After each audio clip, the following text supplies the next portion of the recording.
네, 지금 중동 위기에 대해서 리포트에서 들으셨는데요. 자세한 내용을 김진아 한국외대 LD학부 교수님과 함께 더 얘기를 나눠보겠습니다. 어서 오세요. 네, 안녕하세요. 네, 안녕하세요. 이란 수도에서 하마스의 최고 정치 지도자가 암살을 당하면서 지금 위기가 계속 고조되고 있잖아요. 그래서 이란의 이스라엘 공격이 초읽기에 들어갔다, 이런 보도가 계속 나오거든요. 어떻게 보세요? 가능성? 지금 레토릭이나 아니면 군사적인 움직임들을 봤을 때는 최악의 시나리오를 상정하고 준비를 하는 것이 아닌가라는 걸 우리가 알 수가 있을 것 같아요. 지난 4월에 있었던 공격의 맥락하고는 조금 다르죠. 시리아의 다마스쿠스는 옆집이라고 한다면은 이번에 일어난 사건은 안방에서 일어났기 때문에 수도 아닙니까? 수도. 이 맥락 자체가 스케일이 굉장히 다르다라는 생각을 할 수가 있을 것 같고, 지금 긴장 완화를 위한 외교적인 노력을 각 국가들은 취하고 있는데, 지금 이란과 이스라엘은 마치 치킨 게임을 하는 그런 상황이라고 볼 수 있어요. 치킨 게임이라는 것은 하나의 도로를 두고서 양측에서 자동차를 가속 페달을 밟으면서 계속 달려오는데 누군가는 핸들을 꺾지 않으면 충돌하는 그런 상황이죠. 근데 핸들을 꺾는 사람은 어쨌든 겁쟁이가 되는 거고, 꺾지 않고 계속 직진을 하는 사람은 영웅이 되는 그런 상황인데, 아무튼 여기서 중요한 것은 누구도 원치 않는 상황인데 지금 맥락적으로 어쨌든 보복을 해야겠다라고 이란에서 얘기를 하는 측면, 그리고 이스라엘의 중대 실수를 계속 지적을 하면서 계속 준비를 군사적으로 하는 그런 측면들은 일단 원하지 않는 그런 상황에서 지금 돌진을 해야만 되는 그런 상황인 것 같습니다. 그러면 이란의 공격은 기정사실화 되는 것 같습니다. 지금 말씀을 들어보면 할 것 같아요. 근데 그럼 이 공격 강도가 어떻게 될 거냐? 교수님 지금 잠깐 언급을 하셨는데 지난 4월하고는 좀 다를 것 같다는 말씀이세요. 그러니까 4월에는 경고성으로 공격을 했다, 이런 나중에 그 해석들이 많았거든요. 그럼 이번은 다를 거라고 보세요? 경고성이라고 우리가 생각하는 이유와 그리고 충분히 대비를 할 수 있었던 이유는 여러 가지로 살펴볼 수가 있는데, 당시에 이란에서 언제 어디를 공격할 거다라는 충분한 정보를 미리 흘렸어요. 사전에 흘렸다. 그렇기 때문에 그 주변국들이 충분히 이 부분에 대해서 대응을 준비를 할 수가 있었던 것이었고, 그리고 스케일도 굉장히 제한적이었기 때문에 이란이 막아낼 수 있는 그런 차원이었었고, 그리고 당시에 굉장히 오랜만에 이란이 공격을 했기 때문에 군사적인 위치를 계속 잘 파악을 하고 있었던 미국의 정보 당국들은 어떤 방식으로 움직임이 앞으로 예상된다는 걸 추적이 가능했어요. 그리고 다자공조가 일어났기 때문에 다들 도와서 이란의 편에 설 수가 있었는데, 이번에는 조금 다르죠. 이미 한번 군사적인 움직임이 있었기 때문에 지금 대열이 흐트러졌거든요. 그래서 어디에서 어떤 움직임이 새롭게 시작될지 추적하기가 조금 어려워졌다라는 것이고요. 그리고 다자공조도 지금 굉장히 약화되고 있는 차원인 것 같아요. 4월과는 다르게 이번에는 이스라엘이 조금 무리하게 도발을 했다라는 그런 의견들이 많기 때문에 4월에 이제 동조를 했었던, 그래서 이스라엘 편에 서서 대응을 같이 했었던 그런 공조 대열이 조금은 무너지는 그런 모습을 보고 있기 때문에 조정이 지금 잘 안 되고 있는 그런 부분들이 있어서 좀 다른 점이 있고요. 또 하나는 뭐냐면은 조금 사실은 한이의 암살 때문에 가려진 또 하나의 사건이 뭐였냐면은 헤즈볼라 사령관 슈크르가 사망을 했었거든요. 그렇죠. 베이루트에서 일어났었던 사건인데, 잇따른 한이의 암살 때문에 이 부분이 가려졌는데 결국에는 하나의 전선이 아니라 두 개의 전선 또는 다중 전선으로 갈 가능성이 있어요. 왜냐하면은 헤즈볼라 사령관이 이렇게 이제 공격을 받아서 사망을 했기 때문에 헤즈볼라의 지도자로서는 여기에 대해서 대응을 하겠다라고 얘기를 할 수밖에 없고, 그래서 뭐 장례식에서 복수를 맹세를 또 했었죠. 그렇기 때문에 헤즈볼라가 어떻게 또 움직일지 이 부분도 좀 주목을 해볼 필요가 있어요. 왜냐하면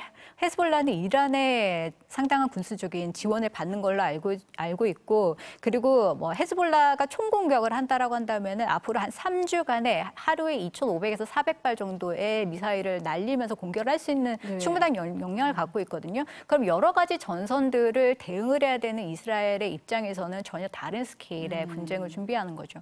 4월에 이란의 그 공격하고는 지금 다른 차원이 전개가 될 수 있다, 이렇게 보시는 것 같습니다.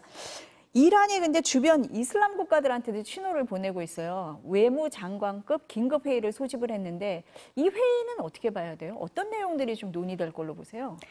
아무래도 지금 이스라엘을 좀 비난하면서 지금 전선을 다시 이란에게 조금 유리하게 끌고 오는 그런 움직임이지 않을까라는 생각이 드는데 사실 이스라엘 같은 경우에는 물론 뭐 책임 있는 그런 사람들을 계속 이제 공격을 하는 것은 전술적으로는 의미가 있겠지만 이건 완전히 전략적으로는 실패하는 부분이거든요. 왜냐하면은 이 한이의 암살은 결국에는 이란의 새로운 대통령 페제시키안 대통령이 굉장히 실리적인 인물이에요. 그래서 앞으로 제재 이런 것도 좀 풀어야 되고 그리고 서방과 외교도 좀 강화해야겠다라는 부분들을 강조하고 있었던 차에 사실 이런 사건이 일어나게 되면은 우호적인 그런 관계 개선을 할 수가 없고 결국에는 강경파의 목소리가 높아질 수밖에 없는 그런 방향으로 이스라엘이 만들어가는 그런 차원이 되어버리거든요.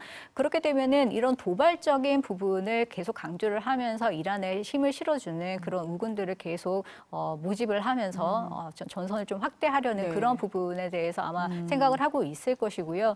또 하나 중요한 것은 뭐냐면 어느 누구도 이 중동 사태가 전면적으로 가기를 원하지는 않아요. 그렇기 때문에 모든 채널을 통해서 어쨌든 긴장이 고조가 되는 어떠한 이벤트가 필요하긴 하지만 그 이벤트가 끝나고 나면은 다시 또 긴장을 완화시킬 수 있는 또 다른 대안들을 또 모색을 해야 되는 그런 차원에서 이런 외교적인 접근법들은 계속 필요할 겁니다.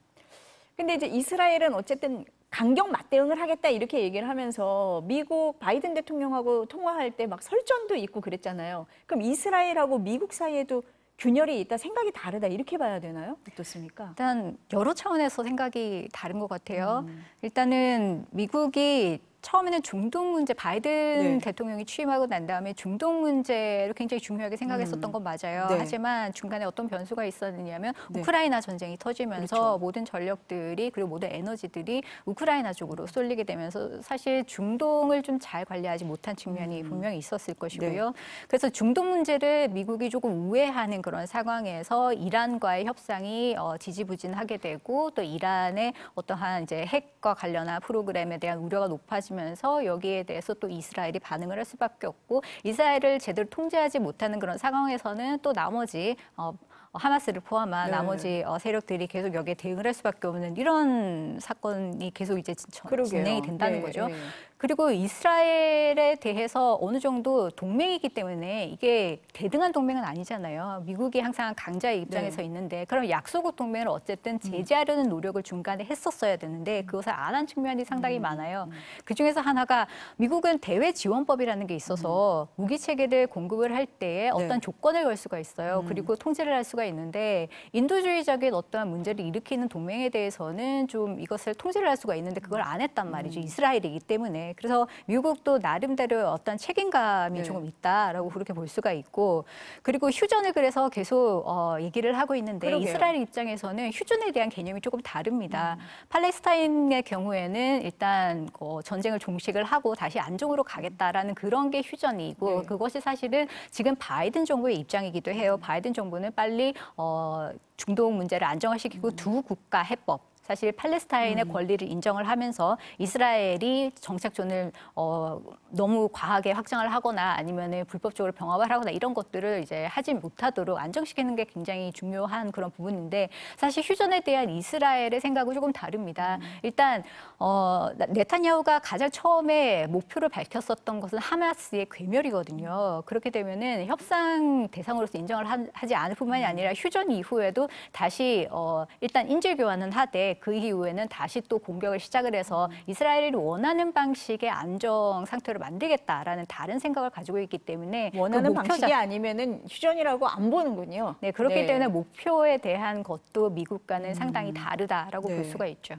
지금 이제 바이든 정부를 말씀을 하셨는데 이제 지금 대선 그 전이잖아요. 그러면은 민주당의 그 해리스 진영, 또 공화당의 트럼프 진영 어떻게 중동에 대해서 입장을 취하고 있습니까? 일단 중동 문제를 지금 현 정부가 제대로 관리하지 못한다라는 측면 때문에 이 모든 비난의 화살은 민주당 정권이 지금 받고 있는 있어요? 그런 상황인데 실제로 미국 내에서 여러 가지 시위가 일어나는 이유는 인권, 인도주의적인 그런 팔레스타인의 문제 때문인 거예요. 하지만 해리스 부통령 같은 경우에는 오랫동안 인권과 그리고 인도주의 문제에 대해서 굉장히 목소리를 높여왔던 사람이고 팔레스타인 문제에 대해서 조금 강경하게 얘기를 하는 우호적으로 또 적극적으로 얘기를 하는 그런 측면이 있습니다. 그리고 지난 3월에 바이든 정부의 고위급으로서는 최초로 휴전이라는 것을 언급을 하면서 팔레스타인과의 그런 분쟁을 빨리 종식시켜야 된다라는 압박을 사실은 많이 해왔습니다.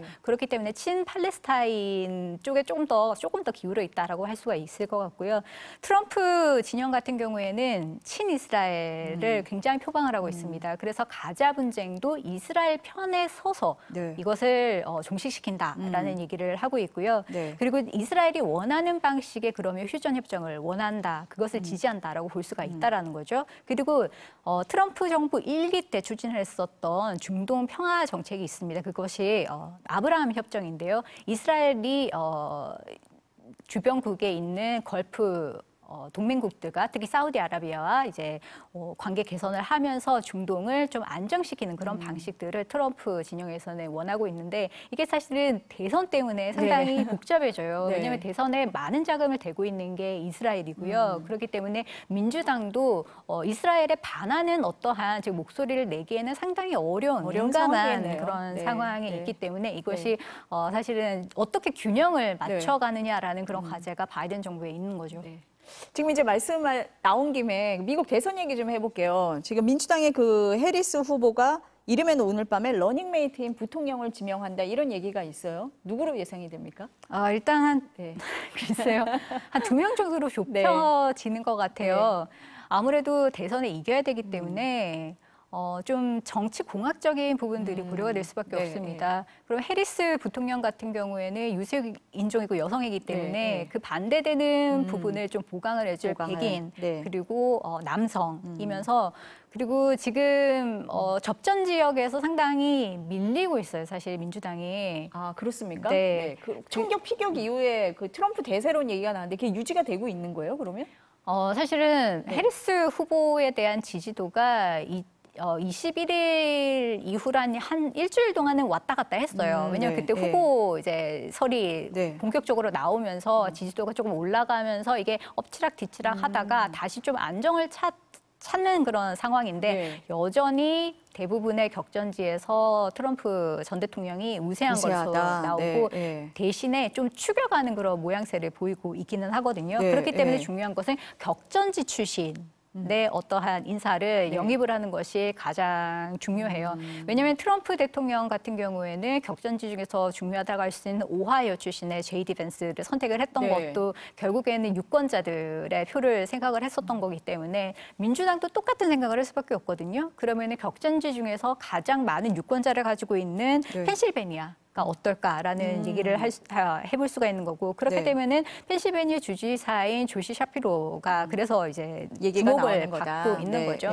사실 펜실베니아 주지사이면서 사실은 주 법무장관 출신이라는 것 때문에 상당히 유사성이 좀 있기는 합니다. 그리고 주 내에서는 한 65%의 상당한 지지율을 가지고 있는데 하지만 유대인이란 말이죠.